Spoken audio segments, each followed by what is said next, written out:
ஸல்லல்லாஹு அலைஹி வஸல்லம் அவர்களுக்கு வாசிக்கவும் எழுதவும் தெரியாது. அப்படி இருந்தும் அவர் கொண்டு வந்த வேதம் மிக மிக உயர்ந்த தரத்தில் இருக்கிறது என்ற ஒரு சாராம்சத்தை நேற்று பார்த்தோம். அதனுடைய தொடர்ச்சியாக ஒரு நூல் ஒரு உயர்ந்த தரத்தில் இருக்குன்னு சொன்னால் அதில் கொச்சையான வார்த்தைகள் இருக்கக்கூடாது. சுத்தமான இலக்கண ரீதியான வார்த்தைகள் தான் இடம்பெற வேண்டும்.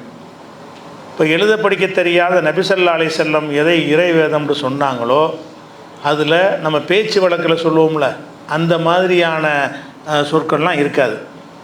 முழுமையாக தெளிவான சொற்களை கொண்டு குர்ஆன் அமைக்கப்பட்டிருக்கிறது.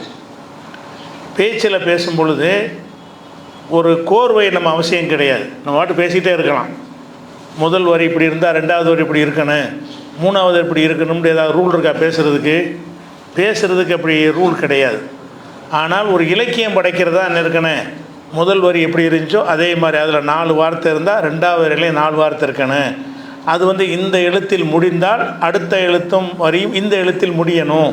இப்படிங்கிற மாதிரியான விதிமுறைகள் எல்லாம் கவிதைகளாக ஒரு இலக்கியமாக படைக்கும் பொழுது இருக்கிறது. அதை தமிழை பொறுத்த வரைக்கும் திருவள்ளுவர் அதை உடைச்சார். அவர் என்னஞ்சார்னா 1.25 அடி 4 3 தான். முதல் வரியில் 4, ரெண்டாவது வரியில் 3, இதே ஸ்டைலில் அவர் கொண்டு, அது ஒரு வித்தியாசமான ஒரு நடை தான்.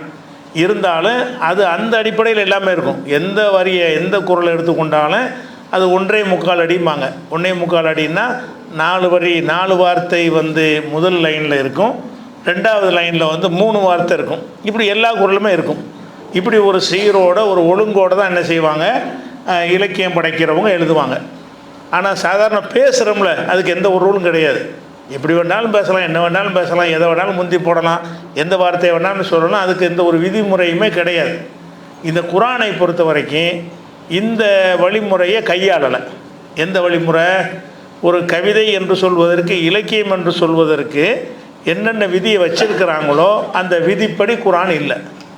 என்ன விதி வச்சுருக்கிறாங்கன்னா, ஒரு இத்தனை வரியில் இருக்கணும், முதல் வரி எப்படின்னா ரெண்டாவது வரி இப்படி இருக்கணும்லாம் சொல்கிறாங்கல்ல, அப்படி கிடையாது. குர்ஆனை பொறுத்த வரைக்கும் ஒரு வசனம்னு சொல்கிறோம். ஒரு வசனத்தில் 20 வார்த்தை கூட இருக்கும். ஒரு வசனத்தில் 10 வார்த்தை கூட இருக்கும். ஒரு வசனத்தில் 5 வார்த்தை கூட இருக்கும். குர்ஆனில் ஒரு வசனத்தில் 3 வார்த்தை கூட இருக்கும். சில நேரங்களில் ஒரு வார்த்தையே ஒரு வசனமாகலாம் இருக்கும். இந்த மாதிரி அமைச்சாங்கன்னு சொன்னால் அதில் கவிதையுடைய அந்த தரம் கிடைக்காது. பொதுவாக அந்த கவிதை நடையை கொண்டு வர்றதா இருந்தால் முந்தி உள்ளதை பார்த்து அடுத்ததை பார்த்து அப்படி ஒவ்வொரு கண்ணியும் ஒரே மாதிரி அமைப்பில் என்ன செய்வாங்க, எதுகை மூனைன்னு பலவிதமான விதிமுறைகள்லாம் இருக்கிறது. அதையெல்லாம் பேணி தான் கவிஞர்கள் தங்களுடைய திறமையை மக்கள்கிட்ட சொல்லுவாங்க. குர்ஆன் அப்படி இருக்கான்னு கேட்டிங்கன்னா அப்படி இல்லை. பெரிய பெரிய 1.5 பக்கத்துக்கு வரக்கூடிய வசனங்களும் இருக்குது. அதே நேரத்தில் 2-3 வார்த்தையில் அடங்கக்கூடிய வசனங்களும் இருக்குது. இந்த மாதிரி ஒரு நூல் இருக்கும் என்று சொன்னால் அதில் அந்த இசை நயம் வராது. இசை ராகம் வரணும்ல, ராகமாக படிக்கிறதா இருந்தால் அதில் உள்ள மாதிரி முதல் வரி மாதிரி ரெண்டாவது வரி வந்தால் தான் அந்த ராகத்தை, ஒரு இசையை ஒரு கவர்ச்சிகரமாக அதை கொண்டு வர முடியும். குர்ஆனில் இந்த இசையை கொண்டு வருவதற்கு என்னென்ன அம்சங்களை கவிஞர்கள் அந்த கவிதை துறையில் உள்ளவர்கள் ஏற்படுத்தி வைத்திருக்கிறார்களோ அது எல்லாத்தையும் தூர தள்ளிவிட்டு குர்ஆன் என்ன செய்யுதுன்னு கேட்டால் சம்மந்தம் இல்லாமல் ஒரு 15 வார்த்தையில் ஒரு வசனம், அதுக்கு 4 வார்த்தையில் ஒரு வசனம், அதுக்கு 3 வார்த்தையில் ஒரு வசனம், இப்படி ஒரு சீரான முறையில் இல்லாமல் தான் குர்ஆனுடைய வசனம் இருக்கிற நீங்கள் பார்க்கலாம். அப்படி இருக்கும் பொழுது அந்த மாதிரி அமைக்கப்பட்ட எந்த ஒரு நூல்லையுமே ஒரு ராகத்தை, ஒரு இசையை கொண்டு வரவே இயலாது. ராகம் கொண்டு வரதா இருந்தால் சீர் அமைக்கணும். இசை அமைத்தல்னு இருக்குது. அந்த புலவர்கள் அதே மாதிரி எழுதணும், இசை அமைக்கிறவர் அந்த மாதிரி கொண்டு வரணும். அப்படி இருந்தால் தான் அந்த ராகத்தை கொண்டு வர முடியும். குர்ஆனுடைய முக்கியமான சிறப்பு என்னன்னு கேட்டால், எழுத படிக்க தெரியாதவராக இருக்கிறார். அதே நேரத்தில் அவர் கொண்டு வந்த குர்ஆனில் கொச்சையான நடைமுறையில் இலக்கணத்துக்கு மாற்றமான எந்த ஒரு சொற்பிரயோகமும் இருக்கவில்லை. அதே நேரத்தில் ஒரு வசனத்துக்கும் அடுத்த வசனத்துக்கும் ஒரு தொடர்பு அளவில் ஏதாவது ஒரு வித்தியாசங்கள் இல்லாமல் அமைக்கணும்னு இருக்கான்னு அப்படியும் கிடையாது. திடீர்னு பெரிய வசனமாக இருக்கும், திடீர்னு சின்ன வசனமாக இருக்கும், இப்படிலாம் இருக்கும். இப்படி அமைக்கப்பட்ட எந்த ஒரு நூலாக இருந்தாலும் சரிதான், அதில் இசை நயத்தை கொண்டு வரவே முடியாது. இதுதான் குர்ஆனுடைய முக்கியமான அற்புதம். அதுதான் இசையை எதில் கொண்டு வர முடியாதோ அந்த மாதிரி ஒரு நடையை இஸ்லாம் வந்து தேர்ந்தெடுத்து அதை வந்து இறை வேதம் ரசூலுல்லாஹ் மக்கள்கிட்ட சொல்கிறாங்க. அந்த இசைக்கு மயங்குறாங்க எல்லாரும். அந்த அரபுகள் என்ன செய்கிறாங்கன்னா, இதனடா இது கவிதையிலையும் சேர மாட்டேங்குது, கவிதைன்னா அதுக்கு யாப்பு அந்த மாதிரிலாம் எதுகை மோனைன்னு பல சட்டங்கள் இருக்கிறது, அந்த சட்டத்திலையும் அடங்க மாட்டேங்குது. அதே நேரத்தில் வந்து கவிதைகளில் கிடைக்கிற இனிமையை விட இவர் குர்ஆன் என்ற எதை ஓதி காட்டுகிறாரோ அதில் வந்து பெரிய இனிமை இருக்குதே அப்படின்னு சொல்லி என்ன செஞ்சாங்கன்னா, அந்த அரபுகள் வந்து ஆச்சரியப்பட்டாங்க. ஆச்சரியப்பட்டது மட்டும் இல்லாமல் அவங்க சொன்னாங்க, லா தஸ்மௌலி ஹாதல் குர்ஆன், இந்த குர்ஆனை நீங்கள் வந்து கேட்காதீங்க, கேட்டால் மயங்கிடுவீங்க.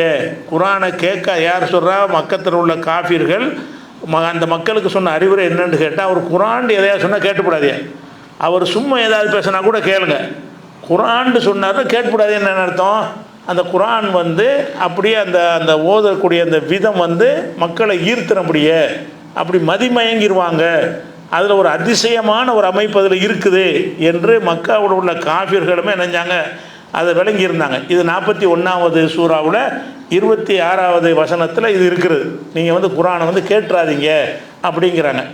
இப்போ குர்ஆன் எப்படி அற்புதமாக இருக்குதுன்னு பார்க்க போகிறோம். அற்புதமாக எப்படி இருக்குன்னு கேட்டால், அதாவது எழுத படிக்க தெரியாதவரால் வேதம் என்று நமக்கு அறிமுகப்படுத்தப்படுகிறது. அந்த வேதம் வந்து அந்த இலக்கியத்தை படைப்பவர்கள் என்னென்ன விதிகளை வைத்திருக்கிறார்களோ அந்த எந்த விதியிலும் அடங்க மாட்டேங்குது. அந்த சொல் அமைப்புகள் வந்து அந்த விதியில் அடங்க மாட்டேங்குது.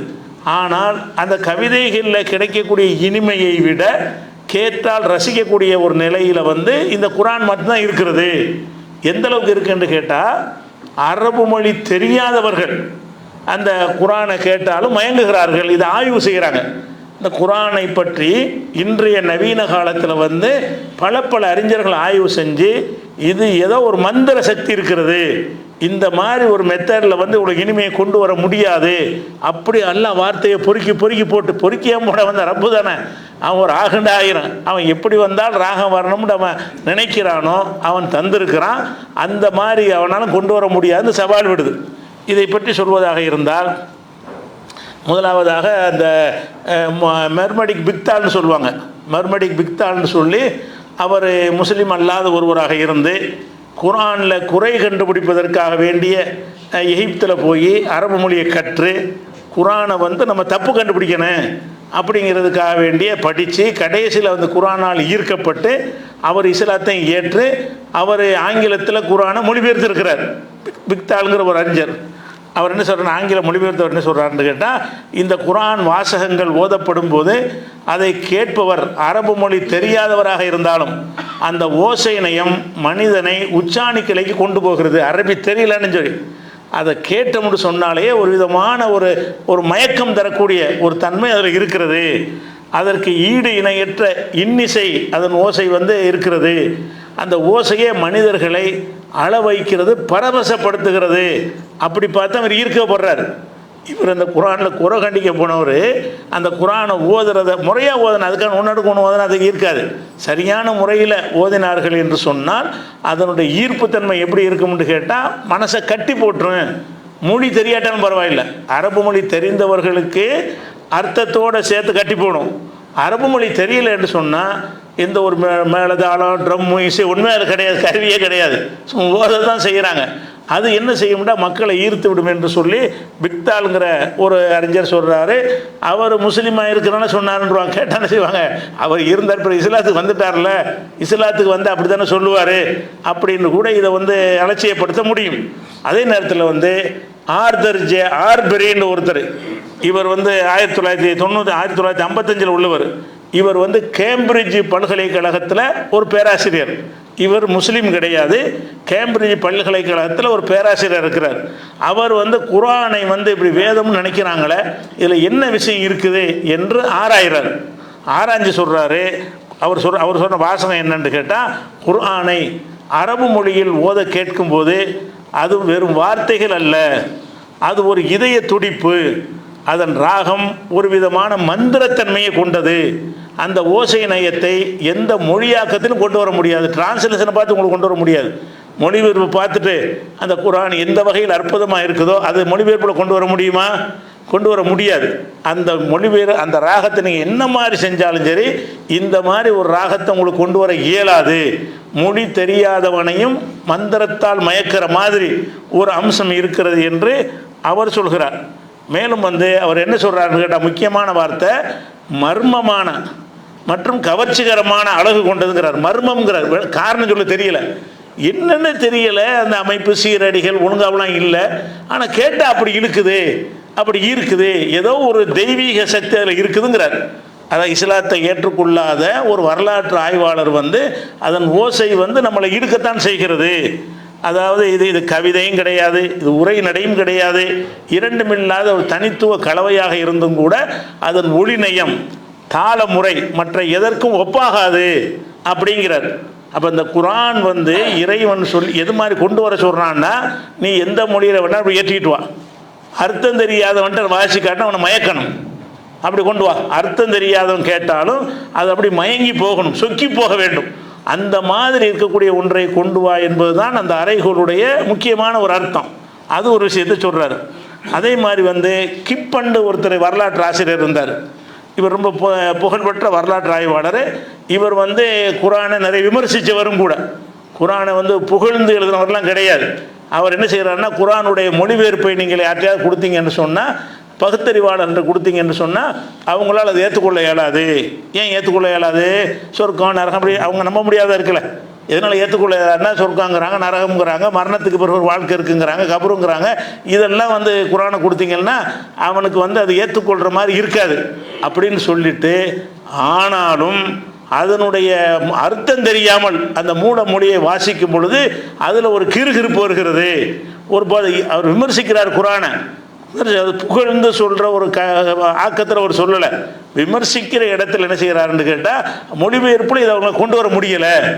குரானுடைய மூலத்திலிருந்து கேட்கும் பொழுது வரக்கூடிய அந்த மனிதனை உள்ளத்தை ஈர்க்கக்கூடிய அந்த ஒரு தன்மை, அதனுடைய மொழியாக்கங்கள் உங்களுக்கு கிடைக்காது. மொழியாக்கத்தை ஒருத்தன் படித்தான்னு சொன்னால், பகுத்தறிவாளர்களாக படித்தாங்கன்னு சொன்னால் அவங்க பகுத்தறிக்கு ஒவ்வாத விஷயங்களாக அது தென்படும் அப்படின்னு சொல்லிவிட்டு, அவர் எதில் அதை சிலாகித்து சொல்கிறாருன்னு கேட்டால், அதை கேட்கும்போது அப்படி ஈர்க்குது.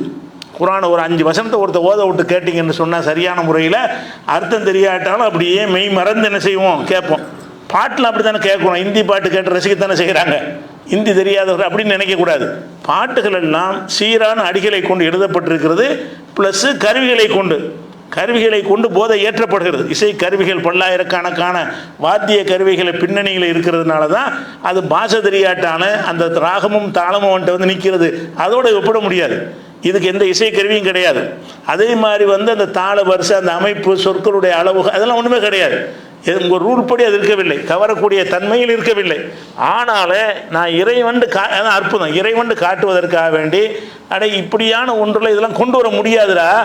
நீங்கள் ராகம் கொண்டு வர்றாருந்தா ராகத்துக்கு தகுந்த மாதிரி என்ன செய்யணும், முதல்ல சொன்ன மாதிரி ரெண்டாவது மூணாவது கவனித்து வரிகளை நீங்கள் போட வேண்டும். நிறைய அடித்தல் திருத்தல் பண்ணணும். அப்படின்னா செஞ்சதுக்கு பிறகு தான் அந்த ராகத்தில் ஏதாவது ஒன்று வரலன்னு சொன்னால் வார்த்தையை மாற்றணும். ஒரு வார்த்தையை போட்டு பார்ப்பாங்க, இது சரியாக வரலன்னு வேற ஒரு வார்த்தையை போடுவாங்க. அதெல்லாம் கஷ்டப்பட்டு அதை தயார் பண்ணிட்டு என்ன செய்கிறது, அதை வாசிக்கும் பொழுது ஒரு ராகம் மாதிரி என்ன செய்யும் வரும். அது மொழி தெரியாதவனை ரசிக்க முடியாது. அப்படியே ரசித்தாலும் அந்த வாசிக்கிற அந்த அடியெல்லாம் சீராக இருக்கிறதுனால ஒருத்தன் ரசிப்பானே தவிர, குரான் எப்படி இருக்குன்னு கேட்டால், அரபியே தெரியாத ஒருத்தன் கேட்குறான். இன்னும் சொல்ல போனால் அந்த மேற்கத்திய நாடுகளில் உள்ளவன் இருக்கான்ல, அவனுக்கு இந்த அரபு மொழியுடைய அந்த எழுத்துக்களே பல எழுத்து அவனுக்கு பரிச்சயம் இல்லாத எழுத்து வராது. அவனுடைய இங்கிலீஷுடைய எழுத்து இருக்கு பாருங்களேன், அந்த எழுத்துக்களும் அரபுல எழுத்துக்கள் நிறைய எழுத்துக்களுக்கு இந்த ஹாங்கிறதுலாம் வராது, ஹைனுலாம் அவனுக்கு வராது. அந்த மாதிரி சொல்ல போட்டு படிக்கும்போது ஈர்க்க முடியாது. பொதுவாக நம்ம மொழியிலே உள்ள சொல்ல இருந்தால் பரவாயில்லை. மேற்கத்திய நாட்டில் உள்ளவன் என்ன செய்கிறான்னா, அந்த குரானை ஓத கேட்குறாங்க, கேட்கும் பொழுது அப்படி மெய் மறந்து போயிடுறாங்க. ஆனால் இந்த என்னதான் நீங்கள் மொழிபெயர்த்தாலும் சரி, உங்கள் மொழிபெயர்ப்பு கொண்டாந்து எங்கள்கிட்ட கொடுத்தீங்கன்னா நாங்கள் ஏற்றுக்கிற மாட்டோம், கொண்டு வர முடியலை உங்களாலங்கிறாரு. மொழிபெயர்ப்பு மூலத்தில் இருக்கும் பொழுது உள்ள அந்த ஒரு கவர்ச்சி மொழிபெயர்ப்பில் கொண்டு வர முடியலைன்னு யார் சொல்கிறாருன்னு கேட்டால், எட்வர்டு கிப்பன்கிற பெரிய வரலாற்று ஆசிரியர் அவர் சொல்கிறார். அடுத்ததாக அதாவது ஒரு பகுத்தறிவாளர், பிரெஞ்சு அறிஞர், அவர் பிரெஞ்சு அறிஞர், நாத்திகர், பிரெஞ்சில் உள்ள ஒரு அறிஞர், பால் கோசோனோவான்னு அவருக்கு பேர். அவர் என்ன செய்கிறாருன்னு கேட்டால், அந்த குரானை அவர் ஆய்வு செய்கிறார். ஆய்வு செய்யும்போது முகம்மது அவர்கள் கொண்டு வந்த இந்த வேதம் அதன் சொல் அமைப்பிலும் ஓசை நயத்திலும் ஒரு அற்புதத்தை கொண்டுள்ளது. அரபு மொழி தெரியாத ஒருவனுக்கு கூட அதன் ராகம் ஏதோ ஒரு மர்மமான உண்மையை சொல்வது போல தோன்றும். அப்போ அல்லாவுடைய வார்த்தைங்கிறதுனால அல்லாஹ் என்ன செய்கிறான்னு கேட்டால், இந்த மந்திரங்கிறாங்கல்ல, அதெல்லாம் ஒன்றுமே கிடையாது. ஆனால் குரான் மந்திரம், குரான் மாத்திரம் என்னது, நிஜமாக மந்திரம் தான். அல்லாட்டிருந்து வந்ததுக்கு என்ன ஆதாரம்னு கேட்டால், அர்த்தமும் தெரியல, பாஷை நம்மளுக்கு அர்த்தமாக தெரியுது, எல்லாரும் ரசிக்கிறீங்களா இல்லையா? அவனும் ரசிக்கிறானே, அந்த ஆள் சொன்ன மாதிரி இவர் மர்மம்ங்கிறார். அதான் எப்படி இருக்குதுன்னு காரணம் சொல்ல முடியலை. என்னத்தினால இது எப்படி இருக்குது அப்படின்னா நமக்கு காரணம் சொல்ல முடியும். அது இறைவன்ட்டு தான் வந்தது, சேலஞ்சு பண்ணி வந்தது, சவால் விட்டு வந்தது. இது மாதிரி இவனும் கொண்டு வர முடியாதுன்னு சொல்லி அறைகூல் விட்ட ஒரு விஷயத்தினால தான் அப்படி இருக்குது. இறைவன் நினைச்சான்னா அந்த ஈர்க்கக்கூடிய தன்மை அந்த சொற்கள் அமைச்சிருக்கிறான். எந்த சொல்ல போட்டால் அது ஈர்க்கும் என்பதை என்ன செஞ்சிருக்கான், இறைவன் அமைச்சிருக்கிறான். நம்மள்கிட்ட ஆன்சர் இருக்கிறது, அவனுக்கு என்ன ஆன்சர் இருக்கு அவன் யோசிக்கிறான். ஆனால் ஈர்க்குது, என்னத்தினால ஈர்க்குது? நமக்கு இந்த பாஷையும் தெரியாது, இந்த மொழி நமக்கு அந்நியமான மொழி, இந்த மதமும் நமக்கு பிடிக்காது. ஆனால் அது கேட்கும்போது நம்மளுக்கு ஈர்க்குதே, என்னமோ ஒன்று இருக்குது, அதில் மர்மம் இருக்குது. ஒருத்தர் மந்திரங்கிறாரு, ஒரு ஆள் மர்மம்ங்கிறார், அப்படி சொல்கிறார். அதே மாதிரி தனது இறை தூதுத்துவத்தின் நம்பகத்தன்மைக்கு சான்றாக ஏதேனும் ஒரு அற்புதம் செய்யும்படி முகமது நபி கேட்கப்பட்ட போது அவர் குர்ஆனின் சிறப்பான ஒப்பிட முடியாத தன்மையையே தனது இறை மூலத்திற்கான சான்றாக காட்டினார். முஸ்லீம் அல்லாதவர்களுக்கு கூட சொற்செழுமையை மிகவும் மதித்த அந்த எளிய மக்களை பரவசத்தில் ஆழ்த்திய அதன் ஒளி நிறைந்த பாணியின் குறிப்பிடத்தக்க செழுமை கொண்ட மொழியை விட வியக்கத்தக்கது வேறொன்றும் இல்லை. அந்த மக்கள் கேட்குறாங்க, நீ இறை தூதருக்கு என்னப்பா ஆதாரம்னா இதான் ஆதாரங்கிறார். நான் சொல்கிறேன்ல, இதே மாதிரி நீ சொல்லு பார்ப்போம். நான் சொல்கிறேன்னு உனக்கு ஈர்க்குதுல, அர்த்தம் தெரியாட்டான்னு உனக்கு ஈர்க்குதா இல்லையா? கவிதை மாதிரி இருக்காட்டான்னு உன்னை கேட்டுக்கிட்டே இருக்கணும் மாதிரி தோணுதா இல்லையா? இந்த மாதிரி ஒன்றையும் கொண்டு வா பார்ப்போம். அதைத்தான் அவர் ஆதாரமாக காட்டினார். மக்கள் நீ இறை தூதருக்கு ஆதாரம் காட்டுன்னு சொல்லும்போது இதைத்தான் அவர் காட்டினார் அப்படின்னு சொல்கிறார் அவர். அதே மாதிரி பேராசிரியர் குயிலியும்னு ஒரு ஆள் இருக்கார். இவர் கிழக்கு நாட்டில் உள்ள அறிஞர். இவர் இஸ்லாம்னு சொல்லி என்ன செய்கிறாரு, புஸ்தகம் எழுதியிருக்கிறார். ஒரு புஸ்தகமே இஸ்லாம்ங்கிற பேரில் எழுதியிருக்கிறார். அவர் என்ன செய்கிறாருன்னா, குர்ஆன் உலகின் செவ்விலக்கியங்களில் ஒன்றாகும். அதை மொழிபெயர்க்கும் பொழுது பாரிய இழப்பு ஏற்படாமல் தவிர்க்க முடியாது. அதை மொழிபெயர்த்தீங்கன்னு சொன்னால் அப்படியே டிட்டோ அதில் உள்ள மாதிரி உங்களால் கொண்டு வர முடியாது. ஏதோ ஒரு கருத்தை உள்வாங்கி விளங்குறதுக்கு சொல்ல முடியுமே தவிர அது அந்த மொழியிலே வாசிக்கிற அவங்களுக்கு மட்டும்தான் அது விளங்கும். அப்படி சொல்கிறார். அது பாரிய இழப்பு ஏற்படாமல் தடுக்க முடியாது. அது விசேஷ அழகு கொண்ட ஓசை நயத்தையும் காதை கவரும் ஒளிப்போக்கையும் கொண்டுள்ளது.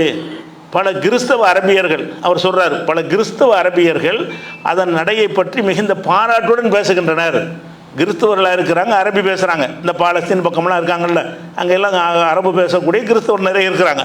அவங்களே பாராட்டுறாங்க. இந்த குர்ஆனை கேட்கும்போது ரொம்ப ஈர்க்குதுங்க, எங்களுக்கு அரபி தெரியுது, அந்த அரபியில் கேட்கும்போது ரொம்ப பெரிய ஆச்சரியமாக இருக்கிறது, இது மாதிரி சொல்ல முடியாது, இது மாதிரி சொல்கிறாங்க. பெரும்பாலான அரபு அறிஞர்களும் சொல்கிறார்கள் அப்படின்னு சொல்கிறாங்க. அது தேவையில்லை நமக்கு. இன்றைக்கி கிறிஸ்தவத்தில் உள்ள அரபியர்களும் சொல்கிறாங்க, மொழி தெரியாதவர்களும் சொல்கிறாங்கன்னு அப்படி சொல்கிறார். அது சத்தமாக வாசிக்கப்படும் பொழுது அல்லது ஓதப்படும் பொழுது கிட்டத்தட்ட ஒரு மயக்க விளைவை ஏற்படுத்துறது. அவர் சொல்கிறார், கிட்டத்தட்ட ஒரு மயக்க விளைவு ஏற்படுதுன்னு அர்த்தம். அது நம்மளை அப்படியே உள்ளத்தை ஈர்த்து உள்ளக்க நுழைஞ்சிருதுங்கிறார். மயக்கம்னு என்ன அர்த்தம்? ஒரு வார்த்தையை கேட்டால் மயக்கம் வருமா? எந்த ஒரு சொல்லை கேட்டால் மயங்குவான, ஏதாவது மயங்க மாட்டான். அந்த குர்ஆனை கேட்கும் பொழுது என்ன ஆகுதுன்னு கேட்டால், அந்த காதில் அந்த ஓசை போகும் பொழுது என்னமோ ஒரு மயக்கத்தக்க ஒரு விஷயம் இருக்குது. அல்லாட்டிருந்து வர்ற வேதம் இருக்கு இல்லையா, அல்லாஹ் அந்த பவரோடு அதை என்ன செய்கிறான், கொண்டாந்து சேர்க்கிறான் என்பதற்கு அதை ஏற்படுத்துது. அது தனது மொழியின் இனிமையான இசையால் விமர்சனத்தை நிசுப்தமாக்கும் இந்த தன்மை கொண்டுள்ளது. எந்த விமர்சனம் பண்ணாலும் சரி அத்தனை வாயடிக்க செஞ்சிடும். இது குர்ஆனை பற்றி எவனா விமர்சனம் பண்ணான்னா இதே மாதிரி நீ தயாரித்து கொண்டு வாட பார்ப்போம். ஒரு மொழி தானே இது, தயாரிக்கிற பெரிய பாரதூரமான விஞ்ஞானத்தை உனக்கு தயாரிக்க சொல்லப்பட்டிருக்குது. இமயமலை புரட்ட சொல்லியிருக்குதா? ஒரு மொழி தானே, நீ பேசுகிற மொழி தானே, இதே மாதிரி கொண்டு வாப்போன்னு இதுக்கு சவால் விடுது. ஏன்னு கேட்டால், இது இறைவன் நான் தான் இதை கொடுத்தேன் என்பதற்கு முத்திரை எப்படி வைக்கிறான்னு கேட்டால், இந்த மாதிரி மயக்க மந்திரத்தை நான் மந்திரங்கிறாங்கல்ல, அப்படி ஒன்றே உலகத்தில் கிடையாது. குர்ஆன் மாத்திரம் மந்திரம் தான். ஏன் மந்திரம்ங்கிறன்னா அவனே சொல்கிறானே, எங்களை மயக்குத, எங்களுக்கு பிடிக்காத ஒரு மதம், பிடிக்காத ஒரு பாஷை, எங்களுக்கு தெரியாத ஒரு பாஷை, அதில் ஓதுறாங்க, எங்களை ஈர்க்குதுன்னு சொல்கிற ஒரு காட்சியை பார்க்குறோம். அதே மாதிரி பேராசிரியர் ஆண்டனி ஜான்ஸுங்கிறவர், இதெல்லாம் நீங்கள் இணையதளத்தில் தேடி என்ன செய்யலாம், ஆங்கில மூலத்தோடு எடுக்கலாம். நம்ம ஆங்கில மூலத்தை எடுத்து ஏஐயில் கொடுத்து தமிழாக்கம் பண்ணி நான் கூட சொல்லிகிட்டு இருக்கிறேன். நீங்கள் ஆங்கிலத்தில் நேரம் என்ன செய்யலாம், எடுக்கலாம். அப்போ இவர் யாருன்னு கேட்டால் ஆஸ்திரேலிய தேசிய பல்கலைக்கழக பேராசிரியர். இவர் முஸ்லீம் அல்லாத ஒரு அறிஞர். இவர் என்ன செய்கிறாருன்னா, குரானை பற்றி எழுதும் பொழுது குரான் ஒரு வாசிக்கப்படும் வாய்மொழியான உரை என்ற இலக்கிய மற்றும் நிகழ்வியல் ரீதியான பாராட்டை அணுக வேண்டியதன் அவசியத்தை வலியுறுத்துகிறார். குரானை புரிந்து கொள்ள உரை மொழிபெயர்ப்பு அப்பால் சென்று அதன் ஓதப்படும் யதார்த்தத்தை அனுபவிக்க வேண்டும். இந்த மொழிபெயர்ப்பு அர்த்தம் அதெல்லாம் தூக்கி போடும், அதை ஓதப்படுறதில் கிடைக்கக்கூடிய அந்த இனிமே அனுபவிக்கணுங்கிறார். அந்த குரானை அது அர்த்தம் தெரிகிறது அதெல்லாம் ரெண்டாவது விஷயம். அதை ஓதப்படும்போது புரிந்து கொள்ள உரை மொழிபெயர்ப்புக்கு அப்பால், அதை உரையில் மொழிபெயர்ப்பு செஞ்சுருப்பாங்கல்ல, தமிழாக்கம் ஆங்கில ஆக்கம்னு, அந்த ஆக்கங்களை படிப்பதற்கு அப்பால் போய் அதன் ஓதப்படும் யதார்த்தத்தை நீ கவனி. இங்கிலீஷ் மொழிபெயர்ப்பு படித்து நீ போயிடாத, அதில் அந்த உயிரை கொண்டு வர இயலாது. தமிழ் மொழிபெயர்ப்பு படிச்சுட்டு இதான் குரான் நினச்சிடாத, அதில் மனுஷ மொழிபெயர்க்கிறது கொண்டு வர முடியாது. நீ மொழிபெயர்ப்பு படிப்பதோட அதன் ஓதப்படும் யதார்த்தத்தை நீங்கள் அனுபவிக்க வேண்டும். அப்படின்னா என்ன அர்த்தம்? இது எதுக்கு அவன் சொல்கிறான்? அவனுக்கு என்ன லாபம் இருக்கிறதுனால? மேற்கத்திய உலகத்துக்கு இஸ்லாமே பிடிக்காது. ஆனால் குரானை ஆய்வு செய்யும் என்ன செய்கிறாங்கன்னு கேட்டால் அதை வியப்படைகிறாங்க, ஆச்சரியப்பட்டு என்ன செய்கிறான் அதை சொல்கிறான். அதனுடைய மொழி நயம் பெரிய ஆச்சரியம்தான். அதே மாதிரி மாரிஸ் புகைல் அவர் இஸ்லாத்துக்கு சார்பாக எழுதக்கூடியவர் பேர் எடுத்தவர். அதனால் இவரையும் அலட்சியப்படுத்திடுவாங்க. நான் சொன்ன மறுமடிக்கு புக்தால் மாதிரி இவர் விஞ்ஞான ஒளியில் பைபிளும் குரான் ஒரு புஸ்தகம்லாம் எழுதியிருக்கிறார். அது தமிழில் கூட மொழிபெயர்க்கப்பட்டிருக்கிறது. மாரிஸ் புகைலுங்கிறவர் அதை குரானையும் பைபிளையும் ஒப்பிட்டு குரான் தான் அறிவியல் பேசுது, பைபிளில் ஒன்றுமே இல்லைன்னு சொல்லி அவர் கிறிஸ்தவர், திணிக்கும் கிறிஸ்தவராக இருந்து கொண்டு அந்த புஸ்தகம் எழுதினார். தமிழில் கிடைக்கும் விஞ்ஞான ஒளியில் பைபிளும் குரானும் என்று நம்ம தமிழில் மொழிபெயர்க்கப்பட்டு உலகத்தில் எல்லா மொழியிலையும் மொழிபெயர்க்கப்பட்ட ஒரு ஆசிரியர். அவர் முஸ்லீம் அல்ல, ஆனால் இஸ்லாத்தை புகழ்ந்து எழுதினவர். அவர் என்ன செய்கிறாருன்னா, முஸ்லீம் அல்லாதவர்களுக்கு கூட குரானுடைய அந்த மொழி நயம் ஒரு வியப்பை ஏற்படுத்தியது. என்ன செய்கிறார், முஸ்லீம் அல்லாஹ்விற்கு கொண்டு கொடுத்தா கூட அதனுடைய ஒளி நயம், அதனுடைய கருத்து, அதனுடைய விஞ்ஞான கருத்து, முன்னறிவிப்புலாம் அவர் சொல்லலை. என்ன சொல்கிறாரு, குரானுடைய அதில் சொல்லப்படக்கூடிய உள்ளடக்கம், இந்த கண்டென்ட்டு, அதை பற்றி இவர் பேசலை. என்ன செய்கிறாரு, அதெல்லாம் முஸ்லீம் அல்லாதவர்களுக்கு கூட அரபி தெரியாத கூட சேர்த்துக்கிற வேண்டியதான். அரபி தெரியாதவர்களுக்கு கூட குரானின் மொழி நயம் வியப்பை ஏற்படுத்தும். அவன் படித்தா கூட அந்த மொழி நடையை பார்க்கும் பொழுது ஆச்சரியத்தினுடைய உச்சிக்கே போயிடும். இப்படி எவனாலையும் கொண்டு வர முடியாது, அதான் சேலஞ்சு. இது மாதிரி கொண்டு வான்னு சொல்கிறோம்ல, எவனா கொண்டு வந்தான்னு சொன்னால் நம்ம கொண்டு வா, வேதமுறையில் அதை இதை குரானே நான் ஓதுற மக்கள் கேட்கட்டேன், நீ ஓதத்தையும் போது ஒன்றுமே செய்யாது, எவன் ஈர்க்கப்பட மாட்டான். அதை ஈர்க்கணும், என்ன செய்யணும், ஒரு மந்திரம் போட்ட மாதிரி ஈர்க்கணும். அந்த ஒரு தன்மை இருக்குன்னு தான் குரான் சேலஞ்சு பண்ணுது. அந்த சேலஞ்சு பண்ணுறத முஸ்லீம் அல்லாதவங்க வாயில அல்ல வெளிப்படுத்துகிறான் அப்படிங்கிற ஒரு விஷயத்தை பார்க்குறோம். அதே மாதிரி ஜோஹன் ஊல்ஃபுகாங் அப்படிங்கிற ஒரு ஜெர்மன் கவிஞர் அவர் என்ன செய்கிறாருன்னு கேட்டால் சொல்கிறாரு, இந்த நூலை அணுகும் ஒவ்வொரு முறையும் அது விரைவில் நம்மை வெறுப்படைய செய்து பிறகு நம்மை வியக்க வைத்து இறுதியில் நம்மை மதிப்புக்குரியவர் ஆக்குறது. ஆரம்பத்தில் கேட்கும்போது குரானா அப்படின்னு வெறுப்பாக தெரியுமா, கேட்டவனை நம்மளை அறியாமல் அது மாதிரி ஈர்ப்பு வந்துடுதுங்கிறார். குரானை வெறுத்துக்கிட்டு கேட்டால் கூட ஆரம்பத்தில் என்ன வெறுக்கத்தானே, வேறு மதத்துக்காரங்களுக்கு பிடிக்காதுல்ல, இது இஸ்லாமிய வேதம்ங்கிறாங்கன்னு சொல்லி அந்த பார்வையோடு கேட்பாங்க. கேட்டு என்ன செய்யணும்னு கேட்டால் பிறகு விருப்புக்குரியதாக மாறிடும். ஆரம்பிக்கும் போது வெறுப்போடு கேட்க ஆரம்பிப்பான். ஒரு 4 வசனம் போனவன்னு என்ன செய்ய முடியாது, அவனை அறியாமல் அது ஏதோ மந்திரம் போட்ட மாதிரி மயங்கி போய் என்ன செய்யுமா கேட்க ஆரம்பிச்சிருவான் அப்படின்னு சொல்லி அவர் சொல்லக்கூடிய ஒரு காட்சியை பார்க்குறோம்.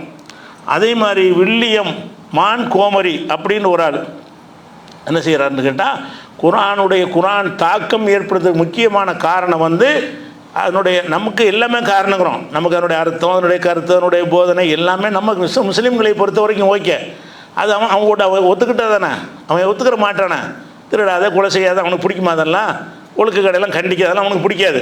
ஆனால் எல்லாரும் இருக்கக்கூடிய விஷயம் என்னங்க இருக்குன்னு கேட்டால் அதன் ஒளி ஓட்டமே, அவர் சொல்கிறார், அதன் ஒளி ஓட்டமே அதன் தாக்கத்தின் முக்கிய காரணம். குரானுடைய இந்த ஒளி ஓட்டம்னா அந்த ஓதுற அந்த குரல், அந்த ஓசை இருக்குல்ல, அந்த ஓசை நயம்தான் குரானுடைய தாக்கத்துக்கு முக்கியமான காரணம் அப்படிங்கிறார். அதே மாதிரி அதாவது துரோக்குன்னு ஒரு அறிஞர் அவர் என்ன செய்கிறான்னு கேட்டால், குரான் என்பது கேட்கப்பட வேண்டிய உரை, அதன் ஒளி அமைப்பு தான் அதன் பிரதான வலிமை. குரானுடைய பிரதான விஷயம் என்னன்னு கேட்டால் அதில் சொல்லப்படுற கருத்து, உள்ளடக்கம், அது ஏன்னா அவங்க பார்வையில் நமக்கு எல்லாமே இறைவன்ட்டு வந்தது, அவங்க பார்வையில் அந்த உள்ளடக்கம் அது அர்த்தம் அதெல்லாம் முக்கியம் கிடையாது. நமக்கு பிரதான விஷயம் என்னன்னு கேட்டால் அந்த ஒளி அமைப்பு தான்.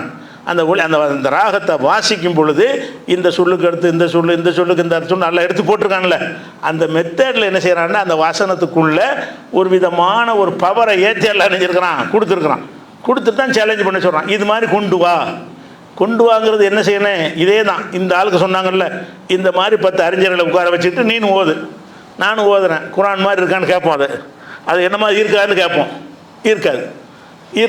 மொழி தெரியாதவன்னு வச்சு கேட்குவோம். இந்த குரானை எத்தனை வகையில் டெஸ்ட் பண்ணாலும் எல்லாரும் ஈர்க்கும் என்பது அவர் சொல்லக்கூடிய ஒரு காட்சியை பார்க்குறோம். அதே மாதிரி மைக்கேல் செல்ஸுங்கிற ஒரு ஆள் சொல்கிறாரு.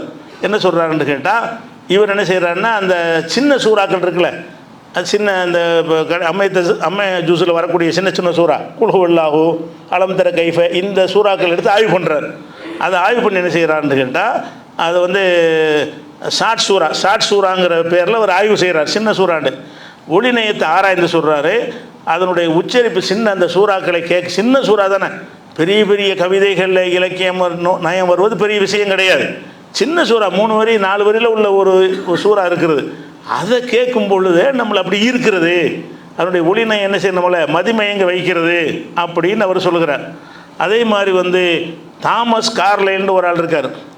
அவர் யாருன்னு கேட்டால், இவர் என்ன செய்கிறாருன்னா இது வந்து ஒரு சில குரானை விமர்சிக்கிற ஒரு ஆள். இவர் குரானை வந்து புகழ்கிற ஒரு ஆள் கிடையாது, விமர்சிக்கிற ஒரு ஆள். அவர் என்ன செய்கிறாருன்னு கேட்டால், அதாவது இந்த குரான் என்று அழைக்கப்படும் நூல் முகமதுவின் மூலமாக வெளிப்பட்டதாக கூறப்படும் இந்த வசனங்கள் அவரது மனித மூளை படைத்தவை என்று கூறுவது எளிது. அவர் தான் முகமது தான் உண்டாக்கிட்டாரு என்று சொல்வது எளிது. ஆனால் அது ஒரு மனிதனால் உருவாக்கப்பட்டது என்றால் அந்த மனிதன் மிகப்பெரிய மேதையாக இருந்திருக்க வேண்டும். அந்த தன்மை இந்த குரானில் இருக்குங்கிறார். இந்த நூல் மனிதர்களை வென்றெடுக்கும் ஒரு சக்தியை கொண்டுள்ளது. அது வெறும் நூல் மட்டுமல்ல, அது ஒரு வாழ்வியல் முறை. இது ஒரு சலிப்பூட்டும் வெற்று கற்பனையான புத்தகம் அல்ல, மாறாக ஒரு இயற்கையான அடிப்படையான உணர்வின் வெளிப்பாடு. இது மனித குலத்தின் ஆழமான வேர்களை தொடுகிறது. இதன் குரல் அந்த ஓசை இருக்குது, பாலைவனத்தின் சிங்கத்தின் கர்ஜனை போன்றது. இது உண்மை மற்றும் நேர்மையின் குரல் என்று என்ன செய்கிறாரு அவர் பாராட்டி எழுதுகிறார். இதெல்லாம் மேற்கத்திய உலகத்தினர் வந்து இந்த குரானை ஆய்வு செய்கிறாங்க. என்ன ஆய்வு செய்கிறாங்கன்னு கேட்டால், குரான் எப்படி இந்த சவால் ஏன் விடுது, இதே மாதிரி கொண்டு வாண்டா ஏன் கொண்டு வர இயலாது, ஒரு மொழி தானே, கொண்டு வரக்கூடிய ஒரு சவால் வந்து பாரதூரமான நமக்கு தெரியாது, அது மாதிரி கொண்டு வரலாமே, அதுவும் எப்படி கொண்டு வர சொல்லுதுன்னு கேட்டால், குல்லவி நிஜித்தமத்தில் இன்சு ஒல் ஜின்னும், மனித குலமும் ஜின்வர்க்கும் ஒன்று சேர்ந்து அலா ஏத்துபி மித் ஹாதல் குரான், இந்த குரான் மாதிரி கொண்டு வருவதற்கு முயற்சி பண்ணினாலும் நான் ஏத்தூனபி மித்லிஹி, இது போன்று மனித குலமே சேர்ந்தாலும் கொண்டு வர முடியாது. உலவுக்கான பாதுகும் லிபாதில் லஹீரா, ஒருவருக்கு ஒருவர் உதவி கொண்டாலும் சரி, கூட்டாக நீங்கள் செஞ்சாலும் சரி, உலகத்தில் உள்ள எல்லா மனிதனும் எல்லா ஜின்களும் கூடி இவர் நம்ம ஒரு நூலை எழுதணும். அந்த நூல் எப்படி இருக்கணும்னு கேட்டால் வந்து எந்த ஒரு இலக்கிய விதிகளும் கட்டுப்படாத ஒரு நூலாக இருக்க வேண்டும். அதனுடைய சொற்களில் எந்த விதமான கொச்சைத்தன்மை இருக்கக்கூடாது. உயர்ந்த ஹை ஸ்டைல் ஒரு இலக்கிய நயம் படைத்ததாக இருக்கணுங்கிறது ஒரு விஷயம்.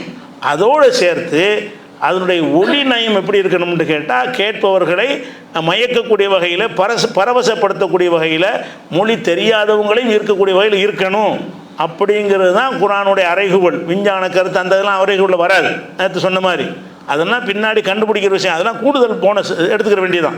மெயின் விஷயம் என்னன்னு கேட்டால், இந்த ஒரு தன்மையை உங்களுக்கு கொண்டு வர முடியாது அப்படிங்கிறது அதில் உள்ள விஷயம். அது மாதிரி கென்னத் கிராக்குன்ற ஒரு ஆள் சொல்கிறார், குரான் என்பது அதன் தாள ஓசை, எல்லாம் அதில் தான் கவனம் செலுத்துகிறாங்க. அது தாள ஓசை, அது சவுண்டு, ஓதக்கூடிய அந்த ஓசை இருக்குல்ல, அது மனதை இழுக்கும் தன்மை கொண்டது. அந்த குரானுடைய அந்த தாள ஓசை வந்து மனதை இழுக்கிற ஒரு தன்மை கொண்டது அப்படின்னு அவர் சொல்லக்கூடிய காட்சியை பார்க்குறோம். அதே மாதிரி இத்தாலிய ஒரு அறிஞர் என்ன செய்கிறாருன்னு கேட்டால், லாரா வாக்கியா அப்படிங்கிற ஒரு அறிஞர் சொல்கிறாரு, குரான் வசனங்களை கேட்கும் ஒரு நபர் அவற்றின் இனிமையான ஓசை நயத்தால் ஈர்க்கப்பட்டு தான் கேட்பது மனித வார்த்தைகள் அல்ல என்று உணர்கிறார். என்ன செய்கிறாரு, அந்த வார்த்தையில் ஈர்க்கப்பட்டு, இது மனுஷன் பேச்சு மாதிரி இல்லையே, ஒரு மனிதன் அப்படிலாம் பேசினா நம்மளை ஈர்க்கவா செய்யும், மந்திரம் போட்ட மாதிரி மயக்கவா செய்யும், இதை கடவுளே ஒரு ஏதோ மந்திர சக்தியை போட்டு அனுப்பின மாதிரில இருக்குது, இது ஒரு மாயாஜாலம்ல நிகழ்ந்துங்கிறார். மாயாஜாலம்னு ஒன்று இருக்கிறாங்க, குரான் தான் மாயாஜாலம். இருக்கிற உலகத்தில் இருக்கக்கூடிய மாயாஜாலம் அற்புதம்னு சொல்வதாக இருந்தால் ஒரு புஸ்தகத்தை கையில் கொடுத்துவிட்டு இது மாதிரி கொண்டு வான்னு சேலஞ்சு பண்ணுறதுக்கு மிஞ்சினது என்ன இருக்குது? என்ன சேலஞ்சுனா இதுதான் சேலஞ்சு. என்ன சேலஞ்சு? எந்த கவிதையுடைய ரூல்லையும் அடங்காமல் ஒரு புஸ்தகத்தை எழுதி அது கேட்குறவனை வந்து ஈர்க்கணும். இந்த மாதிரி கொண்டு வாங்கிறது தான் அடிப்படை. அவர் சொல்கிறார், குர்ஆனின் வசனங்களை கேட்கும் ஒரு நபர் அவற்றின் இனிமையான ஓசை நயத்தால் ஈர்க்கப்பட்டு தான் கேட்பது மனித வார்த்தைகள் அல்ல என்று உணர்கிறார். இந்த இஸ்லாம் வந்து ரசூல்லா காலத்தில் வளர்ந்தது கூட இதனால் தான் நல்லா வளைக்கணும்.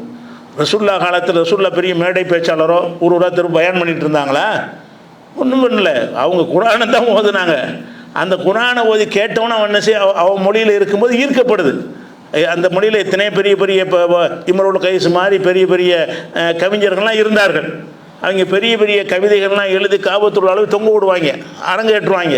அப்படிப்பட்ட கவிஞர்களுடைய கவிதைகள்லாம் கேட்ட பண்டிதர்கள் கூட என்ன செய்கிறாங்கன்னு கேட்டால் அதில் அப்படி ஈர்க்கப்படுற ஒரு காட்சியை பார்க்குறோம். அதை விட முக்கியமான இன்னொரு அம்சம் என்னன்னு கேட்டால், எந்த ஒரு நூல் வந்து இலக்கிய தரத்தில் மிகைத்த நூலாக இருக்கிறதோ அந்த நூல் வந்து பாமரனை ஈர்க்காது, பாமரனுக்கு புரியாது. அதான் எந்த ஒரு மொழியாக இருந்தாலும் சரி. இப்போ சீரா புராணம்னு உமர் புலவர் எழுதியிருக்காரு. நம்மளாம் தாய்மொழி தமிழ் தானே, வாசி அர்த்தம் தெரியுமா? சீரா புராணத்தில் ஒரு 10 அடியை வாசி நமக்கு அர்த்தம் சொல்ல முடியுமா? முடியாது. பெரிய பெரிய பேராசிரியர்களுக்கு என்ன செய்வாங்கன்னா டிக்ஷனரி வச்சு தான் பார்த்துக்குருவாங்க. சீரா புராணத்தை அர்த்தம் செய்யும் பொழுது அதை ஒவ்வொரு சொல்லுக்கு என்ன செய்வாங்க, டிக்ஷனரியை புரட்டி பார்த்து அர்த்தம் செய்வாங்க. அதே மாதிரி கம்பர் எழுதின ராமாயணம் இருக்குது, தமிழ்லான இருக்குது. அந்த ராமாயணத்தை நீங்கள் வாசிச்சிங்கன்னா ஒரு பெரிய புலவர் அறிஞர்னு பாராட்டிக்கலாமே தவிர அதில் ஒரு 4 அடியை சொன்னால் அர்த்தம் உங்களுக்கு விளங்குமா? விளங்காது. ஏன்? உயர்ந்த தரத்தில் இருக்கும் பொழுது சாதாரண மக்களை விட்டு தூரமாக போயிடும். ஏன்னா சாதாரண மக்களுக்கு இல்லாத சொல்லப்பட்டு தான் எழுதுவாங்க, நடைமுறையில் உள்ள சொல்லப்பட்டு எழுத மாட்டாங்க. அப்போ தானே திறமையை காட்ட முடியும். திறமையை காட்டுவதற்காக எழுதக்கூடிய எந்த ஒரு நூலாக இருந்தாலும் சரி சாதாரணமாக புரிய விடக்கூடாது. சாதாரணமாக புரிஞ்சுட்டான்னு சொன்னால் நம்மளை மதிக்க மாட்டாங்க. புரியாத முறையில் எழுதுனா தான் என்ன செய்வாங்க, மேதை அப்படின்னு நினைப்பாங்க. நினச்சிட்டு எழுதுவான். எந்த கவிதை திருக்குறள் அர்த்தம் தெரியுமா யாருக்காச்சும்? திருக்குறள் பூரா எந்த வார்த்தைகளை அப்படி அர்த்தம் செஞ்சிருவீங்களா? சில மனப்பாடம் பண்ணி அர்த்தத்தோடு பண்ணால் சொல்லிட முடியும். எந்த ஒரு குறளை கேட்டாலும் அதை தமிழ் தெரிஞ்ச ஒரு அறிஞர் கூட அர்த்தம் செய்ய முடியுமான்னா முடியாது. அவர் என்ன செய்வார்னா அதுக்குரிய உரை விளக்க உரை அது எழுதப்பட்ட நூல்கள் எல்லாம் கையில் வச்சுக்கிட்டு என்ன செய்வார், இதுதான் இதுக்கு அர்த்தம் இதுதான் அப்புறம் சொல்லுவாரை தவிர அர்த்தம் செய்ய முடியாது.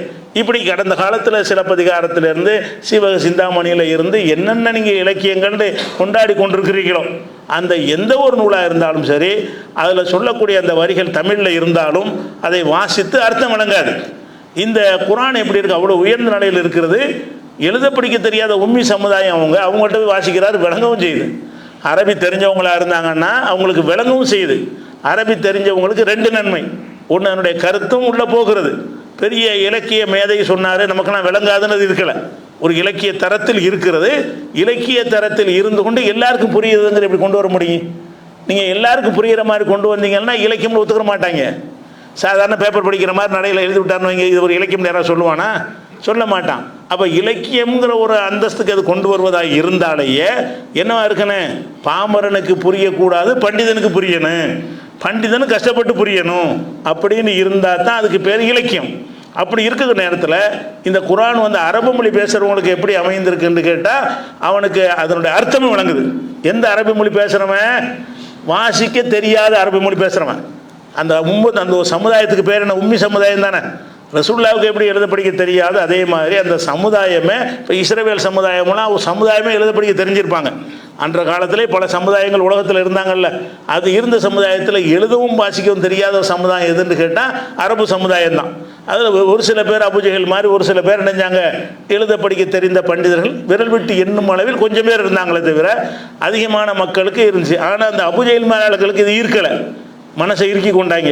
யாருக்கு ஈர்த்தது?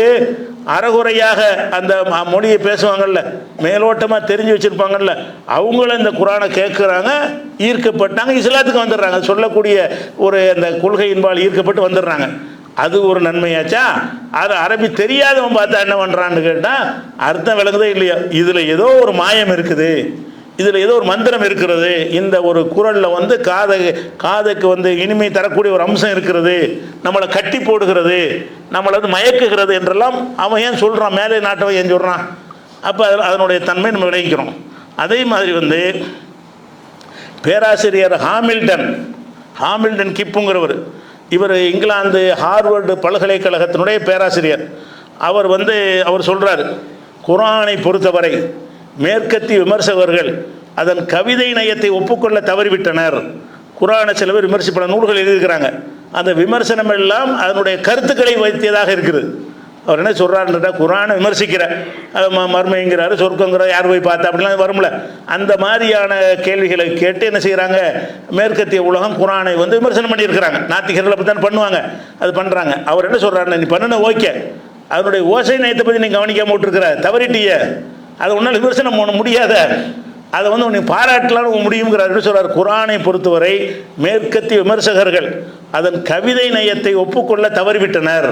அதனுடைய கவிதை நயத்தை ஒப்புக்கொள்ள வாசித்தவன ஈர்க்குதுல, கவர்ச்சியாக இருக்குதுல்ல, கேட்பதற்கு இனிமையாக இருக்குதுல்ல, அந்த ஒரு தன்மையை என்ன செஞ்சிட்டாங்கன்னு கேட்டால் அதை கவனத்தில் கொள்ளலை, ஒப்புக்கொள்ளவே இல்லை.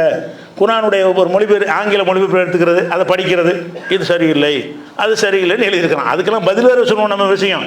அவன் இதெல்லாம் கவனித்தவன், அது குர்ஆன் அரபியில் எழுதப்பட்ட மூலம் என்னன்னு நீ பார்த்தியா, அதை ஓத வச்சு கேட்டியாடான்னு கேட்குறாரு அவர்.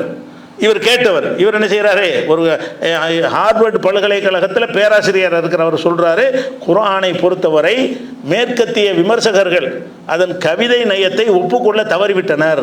கவிதை நயத்தை ஒப்புக்கொள்கிற மூலத்தை படித்தானே வைக்க முடியும், மொழிபெயர்ப்பு படித்தா அப்படி ஒத்துக்கணும். அவன் மொழிபெயர்ப்பு படித்து விமர்சிக்கிறான்.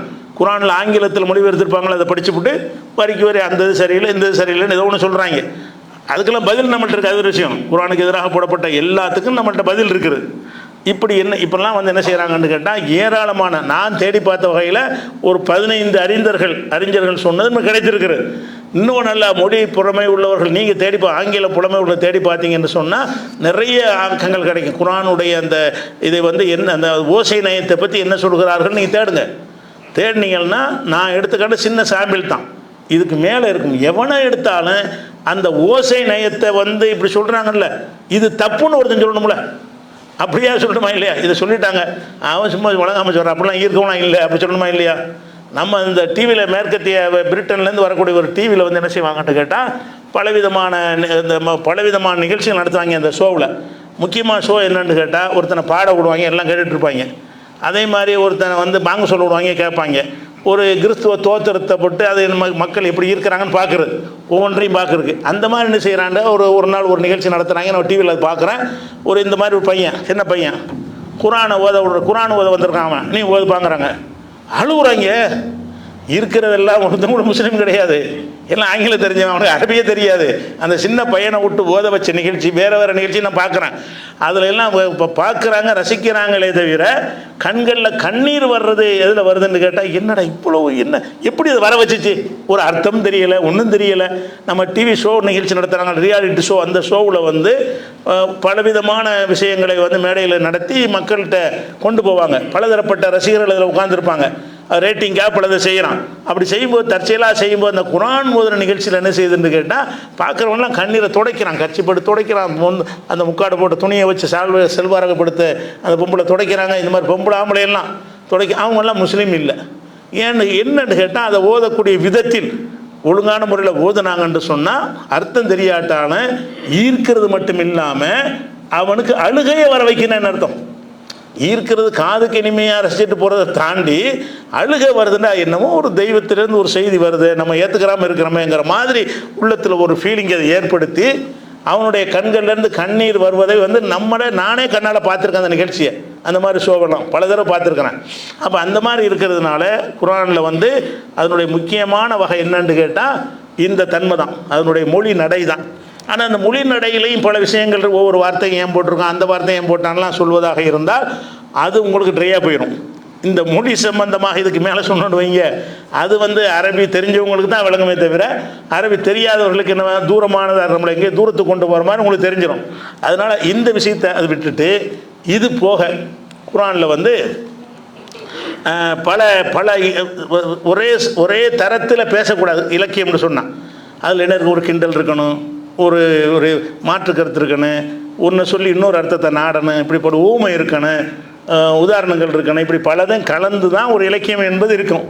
குர்ஆனை பொறுத்த வரைக்கும் எல்லா விதமான எந்த இலக்கியங்கள் இஸ்லாத்துக்கு விரோதமாக இருக்குதோ, அந்த மாதிரி இலக்கியங்களை தவிர்த்து விட்டு பொய் வந்து இஸ்லாத்துக்கு ஒத்துக்கிறாரு, ஆபாசம் இஸ்லாத்துக்கு ஒத்துக்கிறார். இந்த கவிதைகள்லாம் அந்த ஆபாசத்தையும் பொய்யையும் வச்சு தான் மக்களை உயிர்ப்பாங்க. ஏதாவது பொய் கவிதைக்கு பொய் அழகுங்கிறார்ல வைரமுத்து, அதாவது கண்ணுக்கு மை அழகு, கவிதைக்கு பொய் அழகான். கவிதைனால பொய் தான் இருக்குன்னுங்கிறான். அப்போ கவிதைனாலே பொய் அழகுன்னு சொல்லிட்டு இருக்கும் பொழுது பொய் இல்லைங்கிற அடிப்படையில் ஒரு இருக்கிற ஒரே வேதம் வந்து ஒரே இலக்கியம் வந்து குர்ஆன் மட்டும்தான். அந்த மாதிரி இருக்கிறதுனால பலவிதமான இலக்கிய தன்மைகள் இருக்குல்ல, அதில் வந்து எல்லா வகையான இலக்கிய சுவையோட குர்ஆன் இருக்குது. அதெல்லாம் வந்து மொழி தெரியாமல் இருந்தால் கூட நீங்கள் விலகி கொள்ளலாம். அதுக்கு மொழிபெயர்ப்பை பார்த்து கூட என்ன செய்யலாம், அதை உங்களால் விலகி கொள்ள முடியும். அப்படிப்பட்ட விஷயங்களை தான் நம்ம இந்த தொடரில் ஒன்று ஒன்றா என்னென்ன மாதிரி எல்லாம் பயன்படுத்தியிருக்கிறான்னு எடுத்துக்காட்ட போகிறோம். அதுக்கு எடுத்துக்காட்டுறதுக்கு முன்னாடி அந்த இலக்கிய வகைகள் சிலது இருக்குது, அதை தமிழில் நீங்கள் விளங்கிக்கிட்டால் தான் அதன் அடிப்படையில் நான் வந்து உதாரணங்களை எடுத்து காட்டும்போது உங்களுக்கு எளிதாக புரியும். அப்போ குர்ஆனில் வந்து என்ன செய்கிறது, இந்த இலக்கியத்தில் ஒரு வகை இருக்குது. என்னென்னு கேட்டால், ஒரு செய்தியை சொல்லும் பொழுது அந்த செய்தியில் இல்லாத ஒரு கருத்தை கற்பனையாக நுழைச்சி என்ன செய்வாங்கன்னா அதை வந்து சொல்லக்கூடியது இலக்கியத்தில் ஒரு வகை. எப்படி இலக்கியத்தில் வகை என்று கேட்டால், ஒரு தலைவர் வர்றாரு, உங்கள் ஊருக்கு வர்றாரு, வரும்பொழுது மழை பெய்யுதுன்னு வைங்களேன், இந்த தலைவரை வரவேற்பதற்காக மழை பெய்யுதுன்னு வாங்க. மழை பெஞ்சது மட்டும்தான் நெசம், அவன் கண்ணால் எதைத்தான் பார்க்குறான், மழையைத்தான் பார்க்குறான். தலைவர் வந்தது பார்க்குறான், தற்செயல், ரெண்டு முடிச்சு போடக்கூடாது. தற்செயலாக ரெண்டு விஷயத்தை என்ன செய்வாங்க, முடிச்சு போட்டு சொல்வது இலக்கியத்தில் ஒரு வகை. அந்த வகையை குர்ஆன் தொடவே இல்லை.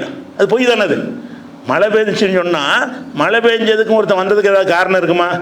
சில விஷயங்களை வந்து பொருளை கையில் எடுப்போம், டக்குன்னு கீழே விழுந்துடும். இது வந்து இந்த காரியத்தை செய்யக்கூடாதுன்னு இறைவன் சொல்கிறான், இந்த பொருளை மௌசு கீழே விழுந்துருச்சு அப்படிங்கிறது. போய்கிட்டு இருக்கும்போது பூனை குறுக்க வந்துருச்சு, சகுனம் பார்க்குறது இருக்குல்ல, இதெல்லாம் இலக்கியம்னு வச்சுருக்கிறானு. நமக்கு இது மூட நம்பிக்கை. ஆனால் இலக்கியத்தில் என்ன வச்சுக்கிறாங்க, அந்த மாதிரி வந்து அதாவது உதாரணம் என்ன செய்கிறான்னு கேட்டால், மழை பெய்யுதுன்னு வருதுன்னா மழையை கிளம்பும்போது மழை பெய்ய ஆரம்பிச்சிடும். மழையே வந்து நீ போகாதுன்னு எனக்கு சொல்லுது அப்படிம்பாங்க. கவிஞன் என்ன சொல்லுவான், தான் கிளம்ப போவான், மழை வந்தவுடனே இந்த மழை என்ன சொல்கிறது, என்னை போகாது என்று தடுக்கிறது அப்படின்னு சொல்லிட்டு உள்ளே வந்துடுவாங்க. இந்த மாதிரி கவிதை எழுதுவது வந்து என்னது, அந்த சம்பந்தம் இருக்காது, சம்பந்தம் இல்லாத சம்பந்தப்படுத்துறதுன்னு ஒரு இலக்கியம் இருக்குது. இலக்கியத்தில் ஒரு வகை. அந்த இலக்கியம் அது என்ன பேர் வச்சுக்கிறாங்கன்னு கேட்டால், ஒவ்வொரு நூலில் ஒரு மாதிரியா சொல்லிருக்கிறாங்க. தற்குறிப்பேற்று அணி, தற்குறிப்பை ஏற்று அணி, நம்முடைய சொந்த குறிப்பை அதில் சேர்த்து சொல்லக்கூடிய ஒரு வகைன்னு பிரிச்சிருக்கிறாங்க. இது இலக்கியத்தில் எல்லா இலக்கிய நூல்கள்லையும் அந்த மாதிரி கோவலன் வரும்போது கொடி அசைந்தது, அதனால நீ வராத மதுரைக்கு என்று சொன்னதும் வாங்க. கோவலன் மதுரைக்கு வரும்போது இந்த அவரை கொண்டு விடுவாங்கல்ல, மதுரைக்கு வரும்போது இந்த கொடி அசைஞ்சான் பாண்டியன் கோட்டையில். அது என்ன சொன்னதான், நீ வராது போயிரு, கொடி அசைஞ்சன்னு சரி போயிரு, அதை மீறி அவர் போனாருமாங்க. அதை கேட்டு ரசிப்பாங்க பயங்கரத்தில். இன்னும் அற்புதம், என்ன கற்பனை, இது மூடத்தனம், இது மடனம், இது மடத்தனம், அதுக்கு இதுக்கு சம்மந்தமே. அது கொடி தன்னால் ஆடுது, இவன் வந்தது சாவணும்னு விதி இருந்திருக்குது, இவன் ரெண்டையும் ஜாயிண்ட் பண்ணி அந்த கொடியை அன்றைக்கி சொன்னிச்சா இல்லையா அப்படின்னு சொல்லி எழுது. அந்த மாதிரி கவிதைகள் இருக்குது. சிலப்பதிகாரத்தை எடுத்துக்கிட்டிங்கன்னா இந்த மாதிரிலாம் வரும். இது மாதிரியான விஷயங்கள் வந்து கவிதைகளில் வந்து சாதாரணமாக இருக்கும். அதை பாராட்டுவாங்க, புகழ்வாங்க. அதெல்லாம் ஒரு உயர்ந்தபட்ச தகுதியில் கொண்டு வச்சுருக்கிறாங்க. இஸ்லாத்தை பொறுத்த வரைக்கும் இந்த மாதிரியான ஒரு விஷயம் கிடையவே கிடையாது. குர்ஆனில் வந்து அதாவது இல்லாத ஒன்றை இணைச்சி சொல்கிறதுனா பொய்யா போயிருமில்லங்க. அதை ஒழிக்கத்தானே இஸ்லாம் வந்திருக்குது, மூட நம்பிக்கை ஒழிப்பதற்கு தானே வந்திருக்குது. இது வந்து சகுனம் என்கிற பெயரில் அதாவது சொல்லி வச்சுருக்கிறாங்க. அதே மாதிரி ஒரு ஊருக்கு போகிறோமா, அந்த பூக்களை பார்த்துட்டு இந்த பூக்கள் எல்லாம் இவரை புன்னகைத்து வரவேற்கிறதுமாங்க. அது பாட்டு பூத்திருக்கு, இவனை வரவேற்குதான். பூக்கள் என்ன செஞ்சு புன்னகைத்து வரவேற்குதுமாங்க. அப்படி கற்பனை பண்ணினால் கவிஞன் திறமை உள்ளவன் அப்படின்னு சொல்லுவார்கள். இந்த மாதிரி என்ன செய்கிறாருன்னு கேட்டால், விளக்கு அணைஞ்சிருச்சுன்னு வைங்க, விளக்கு அணைஞ்சிருச்சு, நம்மளை இந்த காரியத்தை செய்யக்கூடாதுன்னு சொல்லுது, விளக்கு சொல்லுதான், டே நீ செய்யாத அப்படின்னு விளக்கு மெசேஜ் கொடுக்குதான். விளக்கு அணைஞ்சு ஒரு காரியத்தை செய்யும் பொழுது விளக்கு அணைஞ்சு போச்சுன்னா அவன் செய்யக்கூடாது. ஏன், விளக்கு சொல்லிடுச்சுல, விளக்கு இவருக்கு செய்தியை சொல்லியிருக்கான். இந்த மாதிரி வந்து நிறைய இலக்கியங்களில் இப்படியான வகையெல்லாம் சொல்லி அதை ஒரு புகழ்ந்து பாராட்டி அதுக்கு வியாக்கியானங்கள்லாம் எழுதிட்டு இருப்பாங்க. விரிவுரையாளர்கள் என்ன செய்வாங்க, என்ன கற்பனை பார்த்தீர்களான்பாங்க. இது மூடத்தனத்தின் பக்கம் மக்களை கொண்டு சம்மந்தப்படுத்தின மூட நம்பிக்கை தானே, அதை கொண்டு போகிறது. ஆனால் இந்த மாதிரி விஷயத்தை வந்து இஸ்லாம் வந்து கண்டிக்குது. எப்படி 7வது அத்தியாயத்தில் 131வது வசனத்தில் அல்லாஹ் சொல்லி காட்டினா, இந்த மூசா நபியுடைய சமுதாயம் இருந்தாங்க, அவங்களுக்கு ஏதாவது நன்மை ஏற்பட்டுச்சுன்னு சொன்னால் இது வந்து நம்மளால தான் ஏற்பட்டுச்சுன்றாங்க. ஏதாவது முசீபத்து தீமை வந்துருச்சுன்னு சொன்னால் இல்லை அந்த மூசானால தான், என்னைக்கு இந்த மூசா வந்தாரோ அன்னையிலேருந்து ஆரம்பிச்சுன்றாங்க. அப்படி சொன்னாங்களாம். மூசா வந்ததுக்கு துன்பம் வந்ததுக்கு என்ன காரணம்? துன்பம் அவனுக்கு தனித்தனியாக வரக்கூடியது. வைத்த வலிக்குன்னு வைங்களேன், அந்த மூசா வந்ததுனால தான் வந்துருச்சு அப்படின்னு மூசா நபியை பற்றி சொன்னாங்களாம். அதாவது ஒயின் துசுபிகும் செய்யத்தும், அவர்களுக்கு ஒரு தீமை ஏற்பட்டு விட்டது என்று சொன்னால் எத்தையருபி மூசா, மூசாவை சகுனமாக கெட்ட சகுனமாக ஆக்கி விடுவார்கள். மூசா மேலே பழியை போட்டுருவாங்க.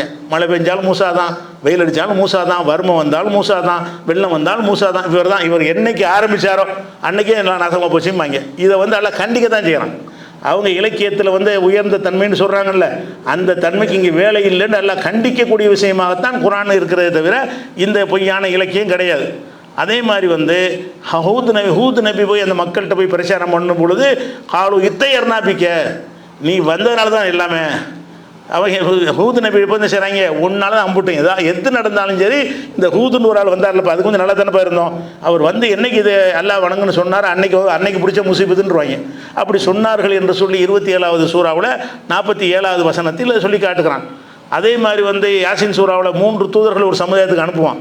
அவங்க சில துன்பங்கள் அனுபவிக்க என்ன செய்வாங்க, இந்த 3 பேர் தான் நம்மளுக்கு காரணம். இத்தையர்னாபிக்கும், நாங்கள் உங்களை தான் கெட்ட சகுனமாக பார்க்குறோம், நீங்கள் வந்தீங்க முசீபத் ஆயிடுச்சுன்னு அவங்க சொல்கிறாங்க. இல்லை, இந்த மாதிரி விஷயங்கள் குரானில் இல்லைங்கிறது மட்டும் இல்லை, இதை மறுக்குது. குரானில் அந்த மாதிரி உதாரணங்கள் சொல்லப்படலைங்கிறது மாத்திரம் இல்லாமல் இப்படி சொல்வது மடமை, இது தப்பு என்று மறுக்கிறது. நபிகள் நாயகம் ஸல்லல்லாஹு அலைஹி வஸல்லம் அவங்களுடைய காலத்தில் இப்ராஹிம், ரசூலுல்லாஹ்வுடைய மகன் இப்ராஹிம், அவருக்கு ஒரு மகன் இருந்து சின்ன வயசில் பால்குடி பருவத்திலேயே இப்ராஹிம் இறந்துட்டார். இறந்த அன்னைக்கு கிரகணம், சூரிய கிரகணம் ஏற்படுது. என்னைக்கு இப்ராஹிம் இறந்து போகிறாரோ அன்னைக்கு என்ன செய்யுதுன்னா சூரிய கிரகணம், ஆகாயத்தில் கிரகணம் ஏற்படுது. மக்கள் என்ன செய்யறாங்க, அந்த கிரகணத்தை பற்றி அறிவுலாம் அந்த காலத்தில் கிடையாது. விளங்குதா, முன்னறிவு வானிலையில் சொல்லி அப்படிலாம் கண்டுபிடிக்க முடியாது. கிரகணம் உலகத்தில் எங்கே ஏற்பட்டிருக்கு, அந்த ஊருக்கு ஏற்பட்டு அவனுக்கு தெரியும். கிரகணம் ஒரு ஊருக்கு வேற ஊருக்கு வராமல் இருக்கும், அது அந்த மக்களுக்கு தெரியாது. அவங்க ஊருக்கு நேரம் என்னைக்கு கிரகணம் வருமோ அன்னைக்கு தான் பார்ப்பானுவோம். அப்படி 10 வருஷத்துக்கு ஒருக்கா 15 வருஷத்துக்கு ஒருக்கா அவனுக்கு கிரகணம் வரும். அப்போ அதனால கிரகணத்தை பற்றி நாலேஜ் இல்லாதனால என்ன செஞ்சாங்கன்னு கேட்டால், இது இப்ராஹிமுடைய மரணத்துக்கு தான் வந்துச்சு. இதே மாதிரி இந்த மாதிரி டைப்பில் இந்த இலக்கியம் இருக்கிற தற்குறிப்பை ஏற்றி சொல்லக்கூடிய ஒரு அணி, அந்த அடிப்படையில் என்ன செஞ்சாங்கன்னு கேட்டால் சகாபாக்கள்லாம் இது இப்ராஹிமுடைய மரணத்தினால தான் கசபத்தி ஷம்சுலி மௌத் இப்ராஹிம், இப்ராஹிமுடைய மரணத்திற்காகத்தான் சூரிய கிரகணம் ஏற்பட்டது என்று சொல்கிறார்கள். அப்போ இஸ்லாம் இதை ஏற்றுக்கிறலைங்கிறதுக்காக என்ன சொல்லப்படுதுன்னு கேட்டால் ரசூலுல்லாஹ் சொல்கிறாங்க, இன்னும் ஐயுஹன்னாஸ், மக்களே, இன்னும் சம்ச உல் கமர, சூரியனும் சந்திரனும் லா என்கசிஃபானில் மௌத்தி அகதீன், எவருடைய மரணத்திற்காகவும் அது கிரகணம் ஏற்படுறது கிடையாது. ஒலாலி ஹயாத்திகி, எவருடைய பிறப்புக்கும் வராது. ஒருத்தன் பிறந்தாங்க இருக்கிறது வராது, ஒருத்தன் இறந்தாங்க இருக்கிறது வராது. அதனால் அது கிரகணத்தை கண்டால் நீங்கள் துவா செய்யுங்கள், அல்லாஹ்வை தொழுங்கள் ரசூலுல்லாஹ் சொன்னாங்கங்கிற ஒரு செய்தி புகாரியில் 1043வது ஹதீஸ்லையும், அதே புகாரியில் 1060வது ஹதீஸ்லையும் 1063வது ஹதீஸ்லையும் இந்த செய்தி இருக்கிறது. அப்போ இது என்ன செய்தி, இஸ்லாத்தை பொறுத்த வரைக்கும் இலக்கியத்தில் ஒரு வகையாக இருக்கக்கூடிய இந்த தப்பான இலக்கியம்தான் அது. இலக்கியவாதிகள் அது பேர் ரசிப்பாங்க. இது தப்பு, இது மூட நம்பிக்கை. ஒன்றுக்கு சம்பந்தமில்லாத ஒன்றை அதில் சம்பந்தப்படுத்தி பேசுதல் என்பது புகழ்வதற்காக, மன்னரை புகழ்வதற்காக என்ன செய்வாங்க, ஒரு ராஜா புகழ் மாதிரி அப்படி பார்ப்பாங்க. ஒரு வேப்பமரம் ஆடுமா, அந்த வேப்பமரம் ராஜாவை தான் புகழுதுன்றாங்க. இதை கேட்டாலும் சம்பந்தப்படுத்துறது, காசு வாங்குறதுக்காக வேண்டி, அந்த புகழ்ந்து செய்வதற்காக வேண்டி இல்லாத ஒன்றை சம்பந்தப்படுத்தி சொல்லக்கூடிய ஒரு விஷயங்கள் அது ஒரு அடிமைத்தனத்துக்கு ஒரு அடையாளமாக இருக்கிறது, மூட நம்பிக்கையாக இருக்குங்கிறத இஸ்லாம் ஒத்துக்கல. அதே நேரத்தில் ஒன்று இஸ்லாம் ஒத்துக்கிறது. என்ன ஒத்துக்கிறதுன்னு கேட்டால், நம்ம வெளியே போக போகிறோமா, போகிறது ஒரு நல்ல ஒரு வார்த்தை காதில் விழுவுது, வெற்றின்னு சொல்லி ஏதோ ஒரு வார்த்தை ஏதோ சொல்லி காதில் விடுன்னு வைங்க, சரி நல்ல காரியம், நம்ம நல்ல காரியத்துக்கு போகிறோம், நல்ல வார்த்தையும் கேட்குன்னு மனசில் திருப்தி பட்டுக்கலாம். ஏன்னா நிறுத்துகிற வேலை வராதுல. கெட்ட வார்த்தை கேட்டு ரிட்டர்ன் ஆகுறது தான் இஸ்லாத்தில் தடை இருக்குது. போகிறீங்க, கெட்ட வார்த்தையை சொல்லிட்டான், ஆஹா கெட்ட வார்த்தை வருது, விதவை குறுக்க வந்துட்டா, எரும மாடு வந்துருச்சு, நம்ம போகக்கூடாது அப்படின்னு சொல்லி எடுத்த முடிவை மாற்றுறாங்கல்ல, அதை இஸ்லாம் ஏற்றுக்கொள்ளவே இல்லை. நீ எடுத்த முடிவுக்கு ஏற்ப என்னத்தையா நீ பார்த்தீங்கன்னா சந்தோஷப்பட்டுக்க அப்படி ரசூலுல்லாஹ் கேட்குறாங்க. ஃபால் என்பது மட்டும் சகுனம் கிடையாது. ஓ ஹைருஹா அல் ஃபாலு, நற்சகுனம் என்பது அதில் சிறந்த அது இருக்குதுங்கிறாங்க ரசூலுல்லாஹ். அப்போ ஃபால்னா என்னன்னு சஹாபாக்கள் கேட்குறாங்க. அப்போ ரசூலுல்லாஹ் சொல்கிறாங்க, அல் கலிமத்து சாலிஹா எஸ்மோ அகதுக்கும், உங்களில் ஒருத்தர் காதில் விடக்கூடிய நல்ல சொற்கள், காதில் விடக்கூடிய நல்ல உதாரணமாக ஒரு ஆளுக்கு ஃபாயிஸ்னா வெற்றி பெற்றவர்னு அர்த்தம். நீங்கள் வெளியே போகிறீங்க, ஃபாயிஸ்ன்னு கூப்பிட்றாங்க, அந்த பையனை கூப்பிட்றாங்க, உங்கள் காதில் விழுந்துருச்சு, நம்மளும் போகிறோம், வெற்றி பெற்றவருங்கிற கூப்பிட்றாங்களே, நமக்கு நல்லதான் அப்படி நினச்சிக்கலாம். ஏன்னு கேட்டால் நீங்கள் எந்த செயலையும் நிறுத்தலை, நீங்கள் செய்ய போகிற காரியத்தை உறுதியாக செய்யத்தான் போகிறீங்க, அது கேட்காட்டாலும் செய்யத்தான் போகிறீங்க. அதில் வந்து சந்தோஷப்பட்டுக்கிறங்க, சின்ன அளவுக்குள்ள சந்தோஷப்பட்டுக்கிற சொல்லுது இஸ்லாம். அதில் வந்து எந்த ஒரு காரியத்தையும் இணைச்சி நிப்பாட்டுற மாதிரி அந்த மாதிரி விஷயம் கிடையாது. இது புகாரில் என்ன வருதுன்னு கேட்டால் 5755வது ஹதீஸ்லையும் 5754வது ஹதீஸ்லையும் இருக்கிறது. அதனால் வந்து இந்த மாதிரி ஒரு ஓமை அணி, இந்த மாதிரி அணிகள் வந்து குரானில் கிடையாது. இலக்கியத்தில் குரான் பூரா தேடி பார்த்தாலும் சரி, இந்த தற்குறிப்பு ஏற்ற அணின்றாங்கல்ல, அது ஒரு வகையான இலக்கியம். அந்த மாதிரி உதாரணங்கள், வார்த்தை அமைப்புகள், அந்த மாதிரி கருத்துக்கள் வந்து குரானில் அல்லாஹ் பயன்படுத்தவே இல்லை. ஏன்னு கேட்டால் அதையெல்லாம் திருத்தறதுக்கு வந்த வேதம் தானே, அவங்க சொல்கிறதெல்லாம் ஃபாலோ பண்ணுறதுக்கு வந்ததா? அவங்க சொன்னதுலேயே நல்லதை எடுத்துக்கிட்டு கெட்டதை விடுவதற்கு உள்ள வந்த ஒரு வேதம் அப்படிங்கிற ஒரு விஷயத்தை பார்க்குறோம். அடுத்த ஒரு என்னென்னு கேட்டால், சில விஷயங்களை வந்து ஓமையாக சொல்லுவோம். ஓமை என்று சொன்னால் அதை போல் இதை போலன்னு சொல்வது, அப்படி சொல்லி ஒரு கருத்தை சொல்லுவது. அந்த உதாரணம் சொல்லுவது, உதாரணத்தை வந்து கருத்தில் கொண்டு சொல்ல மாட்டாங்க, அந்த உதாரணத்திலேருந்து வேறு ஒரு கருத்தை என்ன செய்வாங்க, சொல்லுவாங்க. உதாரணமாக ஒரு ஆள் என்ன செய்கிறாருன்னா, நல்ல மேடையில் பேசுகிறார், சரளம் அது பாட்டுக்கு பேசிகிட்டு இருக்கிறார். அதை பற்றி பேசும்போது என்ன சொல்லுவாங்கன்னு கேட்டால், மடை திறந்த வெள்ளம் போல் உரையாற்றினார்பாங்க. மடை இந்த வெள்ளம், அதாவது அணை கட்டி வச்சுருப்பாங்கல்ல, அணையில் தண்ணி நிறைஞ்ச உடனே மடையை திறந்து விடுவாங்க. திறந்த பீரியட் பயங்கரமாக வரும். சாதாரண வர்ற தண்ணீரை விட அடைக்கப்பட்ட மதகுகளால் அடைக்கப்பட்ட அந்த அணைகளில் வந்து அந்த தடுப்பை உருவுனா என்ன செஞ்சிடறேன், தண்ணி ஃபோர்ஸாக பாயும். அவ்வளோ வேகமாக பேசுகிறாராம் ஒரு ஆள் பேசுகிறாராம், வார்த்தை அது பாட்டு சரளமாக வந்து கொட்டிக்கிட்டே இருக்குதான். அதை பார்த்துட்டு எப்படி வர்ணிப்பாங்க, மடை திறந்த வெள்ளம் போல் உரையாற்றினார்பாங்க. அவள் மடை திறந்த வெள்ளம் போல், அதாவது ஃபாஸ்ட்டாக வேகமாக விரிவாக உரையாற்றினார்னு சொல்வது அதே அர்த்தம்தான். மடை திறந்த வெள்ளம் போலுங்கிற அதே அர்த்தம்தான். ஆனால் இது ஈர்க்குமா இல்லையா? சும்மா நல்லா உரையாற்றினாருங்க, ரொம்ப பலவரும் பயங்கரமாக வார்த்தையாக கொட்டிகிட்டு இருக்குங்கன்னு சொன்னால் அவ்வளோ ஈர்க்காது. அந்த ஈர்க்கிறதுக்காக என்ன செய்வாங்கன்னா, இலக்கியத்தில் வந்து என்னத்தையாவது உதாரணம் காட்டி சொல்லுவாங்க. அந்த உதாரணம் காட்டி சொல்லும்போது அது ரசிக்கத்தக்கதாக இருக்கும். அதில் என்ன இருக்கு, மடை திறந்த வெள்ளம்னா மடைண்டா என்ன, திறந்தா என்ன வரும், வெள்ளம் எவ்வளோ வேகமாக வர்றேன், அந்த மாதிரி இந்த ஆள் பேசுகிறாரு, அந்த வேகம் எவ்வளோங்கிறலாம் அவங்க புரிஞ்சு போயிடும். இந்த உதாரணத்தோடு சொல்லும் பொழுது விரைவாக பேசினார், வேகமாக பேசினாருங்கிற அதை கொண்டு வர இயலாது. உதாரணத்தை சொல்லும்போது அந்த கருத்தை என்ன செய்யும், இவன் லேசுப்பட்ட ஆள் மடை திறந்த வெள்ளம் மாதிரி பேசுகிறாரு, இப்படி உதாரணங்கள். இதுக்கு ஓமை அணின்னு அதுக்கு பேர் வச்சுருக்கிறாங்க. இந்த ஊமை அணிகள் வந்து குரானில் ஏராளம் இருக்குது. பல விஷயங்களை வந்து உதாரணங்களை சொல்லி அதெல்லாம் நான் ஒன்று எடுத்து காட்டுவேன், எந்தெந்த வசனங்களில் என்னென்னலாம் இருக்குதுன்னு சொல்லி. அந்த ஊமை அணி இருக்குது. அதே மாதிரி உதாரணமாக ஒரு ஆள் வந்து ஒரு விஷயத்தில் பட்டும் படாமல் இருக்கார், ஈடுபாடு இல்லாமல் இருக்கிறாரு. அப்படி இருப்பார்னா என்ன செய்வாங்கன்னு கேட்டால், அவர் ஒரு மந்திரியாக இருக்காருன்னு வைங்களேன், மந்திரியாக இருந்து லஞ்சம் வாங்காமல் காசு பணத்துக்கு ஆசைப்படாமல் ஒருத்தன் இருக்கான், கற்பனை தான் இருக்க மாட்டேங்க, ஒரு வேலை இருக்கிறான்னு வச்சுக்கிடுவோம். அப்படி ஒருத்தர் இருந்தான்னா என்ன செய்வோம், அவர் தாமரையில் தண்ணீர் மாதிரி இருப்பார் அப்படிங்கிறோம். தாமரையில் தண்ணீர்னா என்ன, தாமரை இலையில் தண்ணியை போட்டிங்கன்னா தண்ணி ஒட்டாது, அது முட்டையாக என்ன செய்ய நிற்கும், அது தடையெல்லாம் விட முடியாது. வெத்தலையில் போடுற மாதிரி, வாழை இலை போடுற மாதிரி, வேறு எந்த இலையிலையும் தண்ணி ஊற்றுனீங்கன்னா தண்ணி வந்து பறந்து கிடக்கும். ஆனால் தாமரையில் போட்டிங்கன்னு சொன்னால் அந்த தாமரையில் முட்டையாக தான் நிற்கும். தண்ணி சுட்டாக போட்டிங்கன்னா அது ஒட்டவே ஒட்டாது, அப்படி சாட்சியெல்லாம் கொட்டிடலாம், ஈரமே இருக்காது. தாமரையில் தண்ணி இருந்து அதை சாய்ச்சிட்டிங்கன்னா அந்த இலையில் ஈரம் படாது. அப்போ தண்ணி பட்டால் கூட ஒட்டாமல் இருக்குதுல்ல, தண்ணியிலே புழங்கினா கூட அந்த தண்ணி ஒட்டாத அளவுக்கு அந்த இலை அமைப்பு இருக்குதுல்ல, இது அந்த இலையில் உள்ள ஒரு தன்மை. இதை சொல்லி இதுக்கு 2-3 உதாரணம் சொல்கிறேன்னு கேட்டால், அந்த உதாரணம் காட்டி சொல்லும்போது உங்களுக்கு ஈஸியாக புரியறதுக்காக தான். அதில் உங்களுக்கு ஆதாரத்தை குரான்லேருந்து எடுத்து காட்டும்போது இன்னும் நல்லா விளங்கும். குரானுக்கு முன்னாடி என்ன செய்யணும்னா, அந்த வகைகள் நீங்கள் தெரிஞ்சுக்கணும், என்னென்ன மாதிரி வகையிலெல்லாம் குரானுடைய இலக்கியம் இருக்குதுங்கிறதுக்காக வேண்டி. அதே மாதிரி வந்து தாமரையில் தண்ணீர் போல் இருப்பார் அவர், அது மாதிரி உலகப்பற்று இல்லாமல் ஒருத்தர் இருப்பார், எதுலேயுமே ஈடுபாடு இல்லாமல் இருப்பார், பொண்டாட்டி புருஷன் வாழ்க்கை சரியில்லை, அவர் தாமரையில் தண்ணீர் மாதிரி இருப்பார்னு அதுக்கும் சொல்லலாம். தாமரையில் தண்ணி இப்படி ஒட்டாமல் இருக்குதோ, புருஷன் பொண்டாட்டி ஒட்டாமல் இருக்கிறாங்கன்னு எதுக்கு வேணாலும் சொல்லிக்கிறலாம். ஆனால் 2 பேரும் ஒட்டாமல் இருக்கிறாங்க என்று சொல்வதை விட தாமரையில் தண்ணீர் போலன்னு சொல்லும்போது என்ன செய்யணும்னா, ஒரு மூளைக்கு ஒரு சுறுசுறுப்பு கொடுக்குறது, ஒரு ஈர்ப்பாக இருக்கும். அந்த வார்த்தையை கேட்கும்போது ஒரு ரசிக்கத்தக்கதாக இருக்கும். அப்படி இருந்தால் தான் நல்லா ஒரு குரான்லேயே இப்படி எல்லாம் அந்த ஸ்டைல் எடுத்துக்கல தான் செய்கிறான். அந்த ஸ்டைல் மனிதனுக்கு எல்லாம் கொடுத்துருக்குறான், அந்த அவனுக்கு நல்லா எடுத்துக்கிறான். அதே மாதிரி ஒருத்தன் வந்து என்ன செய்கிறான்னா, ஒரு விஷயத்தை நடக்கும்னு ரொம்ப தேர்தலில் போட்டிடுறான். போட்டியிடும்போது நம்ம தான் ஜெயிப்போம்னு நம்பிக்கை, எல்லாத்துக்கும் 5000 ஓட்டுக்கெல்லாம் கொடுத்துட்டான். எல்லோரும் ஓட்டு வாக்குறி சொல்லிட்டாங்க, எல்லா பள்ளிவாசலுக்கும் போயிட்டான், எல்லா கோயிலுக்கும் போயிட்டான், எல்லோரும் உங்களுக்கு தான் சொல்லிவிட்டாங்க. நம்ம தான் ஜெயிப்போன்னு உறுதியாக நின்றானா தோற்று போயிடுவான். அப்போ அது என்ன உதாரணம் சொல்லுவாங்கன்னா, இலவு காத்த கிளி போலம்பாங்க. இலவு காத்த கிளின்னு சொன்னால் இலவுண்டா இலவம் பஞ்சு, இலவுண்டா இலவு இல்லை, இலவம் பஞ்சுக்கு இலவும்பாங்க. இலவம் பஞ்சு இருக்குல்ல, இலவம் பஞ்சு வந்து அப்படி தொங்கிக்கிட்டு இருக்கும்போது பச்சை அந்த வெள்ளரிக்காய் மாதிரி தொங்கும், வெள்ளரிக்காய் சைஸில் அது இருக்கும். அது கிளி என்ன செய்ய முடியும் சொன்னால், அதை பார்த்துட்டு ஒரு காய் இருக்கும், கொஞ்சம் நாளில் பழுத்தணும் ஒன்று திங்கலாம் அப்படின்னு அந்த அந்த இலவங்காயை காத்துக்கிட்டே இருக்கும். அதுக்கு பருவம் வந்து உடனே செய்யணும்னா வெடிச்சு பஞ்சு தான் வரும், பழம் வராது.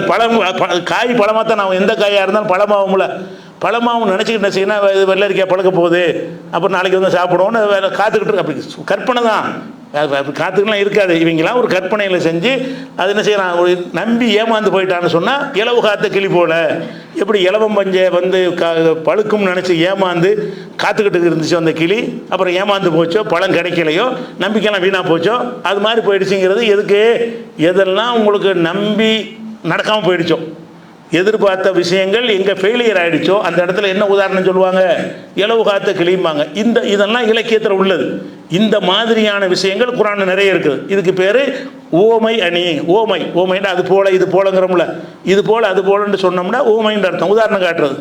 அதே மாதிரி வந்து ஒரு கணவன் மனைவி வாழ்கிறாங்கன்னு வைங்களேன், அதில் 2 பேர் நண்பராக இருக்கிறாங்கன்னு வைங்க, அதை எப்படி சொல்லுவாங்க, நகமும் சதையும் போலம்பாங்க. நகமும் சதையும் பிரிக்க இயலுமா?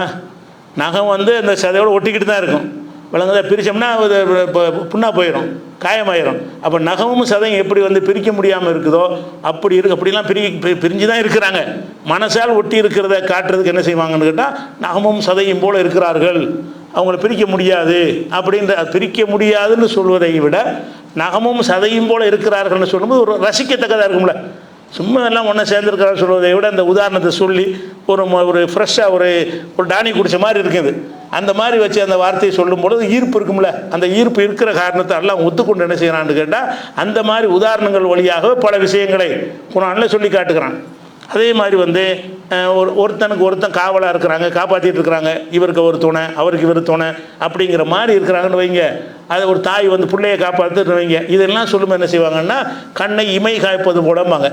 இந்த கண் இருக்குல்ல, இமை மாதிரி உலகத்தில் சிறந்த காவலன் கிடையாது. ஏன்னு கேட்டால் அது வாட்டுக்கு 24 hours கண்காணிப்பில் இருக்கும். ஒரு தூசி வந்தால் டக்குன்னு முடிக்கணும். அந்த இமை மேலே உள்ள அந்த கண்ணில் உள்ள அந்த தோல் அது என்ன செய்யும்னு கேட்டால், கண்ணுக்குள்ளே ஏதாவது வந்துடக்கூடாது என்பதற்காக வேண்டி எல்லா நேரமும் அது வந்து கவனிச்சுக்கிட்டே இருக்கிறது. என்ன செய்யும், ஒரு எறும்பு வந்தாலும் சரி, ஈ வந்தாலும் சரி, டக்குன்னு மூடிக்கணும்.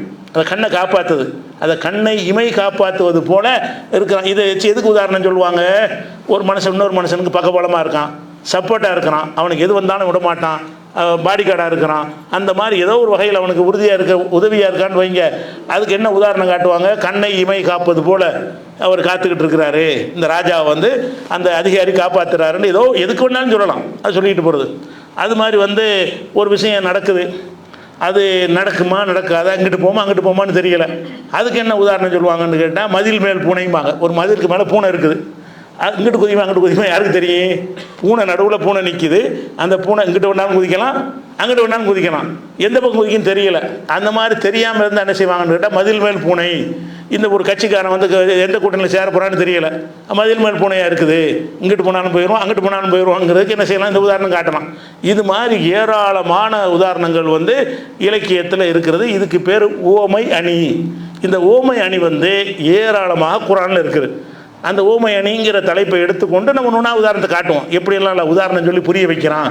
டைரெக்டாக சொல்வதை விட ஒரு உதாரணத்தை சொல்லி அதன் மூலமாக ஒரு கருத்தை சொல்வதுக்கு பேர் ஓமை அணி. அப்போ ஓமை அணிங்கிறது இலக்கியத்தில் இருக்கிற மாதிரி குர்ஆனில் இருக்கிறது. இது ஒரு வகை. அதே மாதிரி வந்து இன்னொரு அணி என்னன்னு கேட்டால், உருவக அணின்னு ஒன்று இருக்குது. ஓமை அணியை தாண்டினது உருவக அணின்னு அதுக்கு பேர்.